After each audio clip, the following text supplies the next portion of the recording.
اور اتنے بعض علماء نے یہ واقعہ بھی لکھا ہے کہ آقا کریم صلی اللہ علیہ وسلم بہت زیادہ نڈال سن. آخری واقعہ تجھے سن لو کہ آقا کریم صلی اللہ علیہ وسلم بہت زیادہ پریشان سن.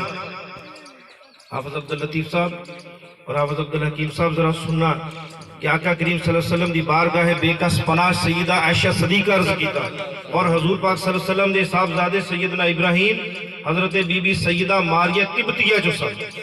حضور پاک صلی اللہ علیہ وسلم دی ساری اولاد تمام بیٹے اور بیٹیاں سیدہ خدیجہ الکبریٰ مخدومہ کائنات اور محسن اسلام آپ دے بطن مبارک جو سن. حضور پاک صلی اللہ علیہ وسلم دے آخری بیٹے حضرت سیدنا ابراہیم علیہ السلام حضرت بی بی ماریہ قبطیہ جو سن.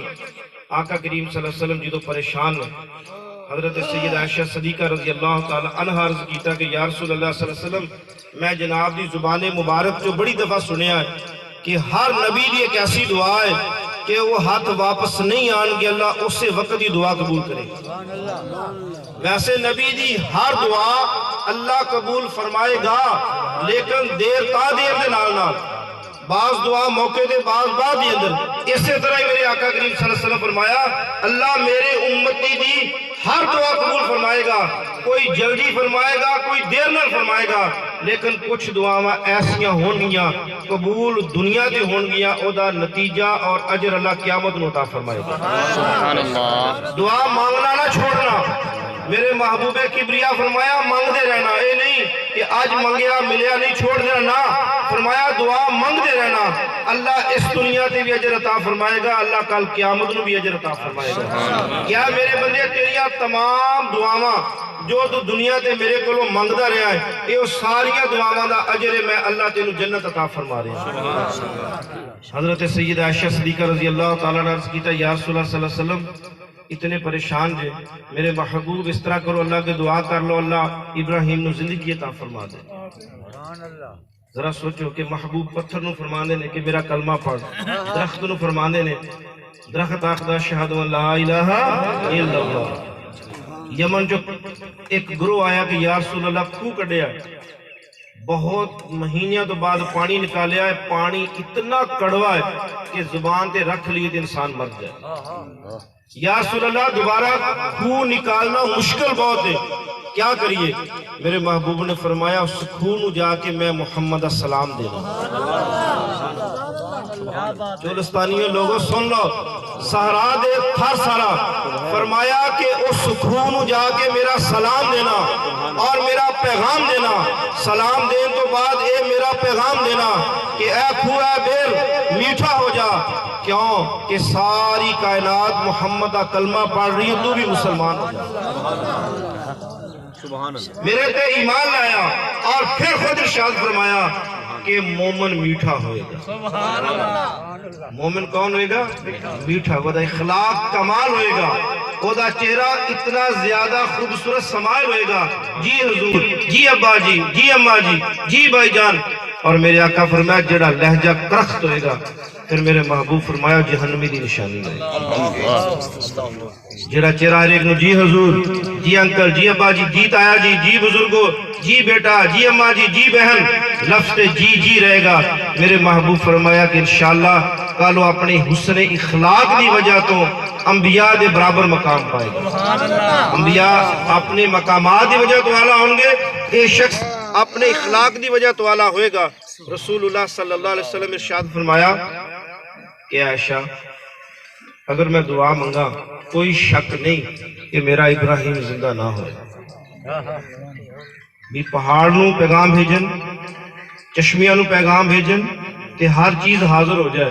حضور اپنے بیٹے واسطے دعا منگن کیسے ہو سکتا سی کہ دعا قبول نہ.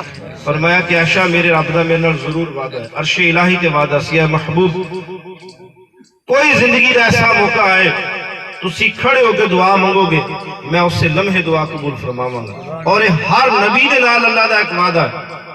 لیکن عائشہ میں دعا اج منگ لاں گا تے کل جدو میری امت تے جہنم واجب ہو جائے گی پھر میں کی منگا. اگر اج میں اپنے بیٹے واسطے دعا منگلا دعا پوری ہو جائے گی کیونکہ کل دو طرح دے لوگ ہوں گے. ایک کو لوگ ہوں گے آخری الفاظ نے ایک کو گروہ ہوں گے اپنی نماز صدقات خیرات روزے حج اور عمرے وہ اپنی عبادات دی وجہ تو جنت چلے جان گے، اور کچھ وہ لوگ ہون گے جڑے گناہاں دی وجہ تو جنہاں تے جہنم واجب ہو گئی ہوئی۔ اللہ تبارک و تعالی ایک گروہ نو جنت دے اندر بھیج دیں گے، ایک گروہ جہنم دی تیاری کرن گے۔ اس وقت میرے محبوب صلی اللہ علیہ وسلم نے ارشاد فرمایا، جس میری امت جہنم واجب ہو گئی ہوئے گی، میں اس وقت اللہ کی دعائیں منگا گا، اللہ سونیا جس نے میں محمد کا کلمہ پڑھیا ہے، جس نے میں محمد کا کلمہ پڑھیا ہے، تیرا عرش الہی تے میرے نال وعدہ سی، اے محبوب میں تینوں راضی کراں گا، اور میں آج راضی اس وقت ہوں گا جب تک میں اپنی ساری امت جنت کے اندر لے کے نہیں جاؤں، میں اپنی امت آخری دم تک۔ پھر قرآن پاک نو بلایا جائے گا، قرآن شفیع کرے گا، پھر حجر اسود نو بلایا جائے گا، پھر بیت اللہ نو بلایا جائے گا، پھر علماء نو بلایا جائے گا، پھر حفاظ کرام نو بلایا جائے گا، اپنے اپنے ملنے والے لوگاں دی شفاعت کرو۔ پھر ایسے گناہگار بھی بچ جان گے جنہ دی سفارش نہ قرآن کرے گا، نہ حجر اسود کرے گا، نہ بیت اللہ کرے گا، کوئی بھی نہیں کرے گا، انہاں واسطے ہوئے گا بھی انہاں دا ہن کوئی بھی نہیں ہے۔ پہلی شفاعت ٹنور ختم ہو جائے گا۔ عرب ہاں لوگ بیت اللہ دی زیارت دی وجہ تو، قرآن دی شفاعت دی وجہ تو، والدین دی خدمت دی وجہ تو، علماء دی صحبت بیٹھن دی وجہ تو، حفاظ کرام دی شفاعت وجہ تو سب جنت چلے جان گے۔ آخر تے ایسے لوگ بچ جان گے جنہاں نو کوئی بھی آدمی منہ نہیں لائے گا، بیت اللہ بھی انکار، قرآن بھی انکار، حجر اسود بھی انکار۔ اس گروہ نو پھر میرے آقا فرمان گے، انہاں دا کوئی بھی نہیں ہے، انہاں دا میں محمد ہے۔ انہاں دی اگر کوئی شفاعت کرنے والا نہیں ہے، انہاں دا میں محمد ہے۔ گر محمد نے محمد کو خدا کہہ دیا، خواجہ خواجگان، خواجہ ملت و دین، خواجہ محمد یار فریدی رحمت اللہ علیہ فرمانے نے، گر محمد نے محمد کو خدا کہہ دیا تو مسلمان ہے دغا باز نہیں۔ عزیزان محترم، گفتگو مقصد اس اجتماع ہے کہ اللہ تعالیٰ